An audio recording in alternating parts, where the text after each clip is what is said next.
নমস্কার দিদি বৌদিরা, আমি আজকে আপনাদের ঘরে বসে কিভাবে কাশির সিরাপ বানাতে হয় সেটা আমি দেখাবো।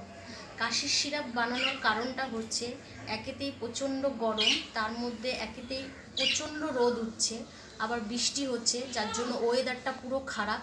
যার জন্য এই কাশির সিরাপটা কিভাবে ঘরে বসে বানাতে হয় সেটা আমি দেখাবো। একেতেই লকডাউন চলছে, বাড়ির বাইরে বেরোনো বারণ, ঘরে বসে যেন এই সিরাপটা বানিয়ে খাওয়া যায় তার জন্য আমি বানিয়ে দেখাচ্ছি। তাহলে আপনাদের দেখাচ্ছি ঠিক এই কাশির সিরাপটা বানাতে গেলে কি কি লাগবে সেই পাতাগুলো আমি আগে দেখিয়ে নিচ্ছি।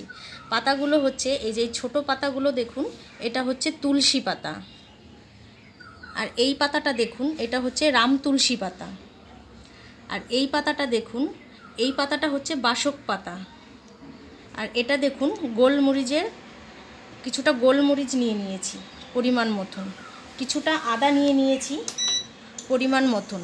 যেহেতু পাতাটা যেরকম নেব সেই পরিমাণ মতন আদাটা আর গোলমরিচটা নেবেন। তাহলে চলুন আমি শুরু করছি। কড়াইটা দেখুন গরম হয়ে গেছে, আমি পাতাটা যেরকম নিয়েছি সেই পরিমাণ মতন আমি জলটা দিয়ে দেব।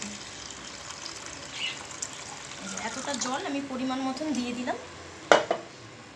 এবার আমি জলটা একটু ভালো মতন ফুটিয়ে নেব। জলটা দেখুন আমি কিছুটা ফুটিয়ে নিয়েছি। এবার আমি এই পাতাগুলো দিয়ে দেব।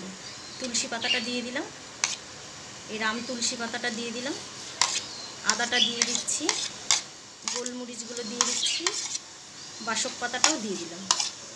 এটা দিয়ে এবার একটু ভালো করে নেড়ে নিতে হবে। এটা এবার ভালো মতন সেদ্ধ করতে হবে, পুরো জলটা একদম লাল হয়ে যাবে, পুরো ভালো করে এবার ফোটাবো। এবার একটু আমি ঢেকে নিলাম, এবার ভালো মতন এটা ফুটলে আমি তারপর আবার দেখাবো ঠিক। যে এবার আমরা দেখে নেব ঠিক কতটা হয়েছে। এই দেখুন পুরো লাল হয়ে গেছে।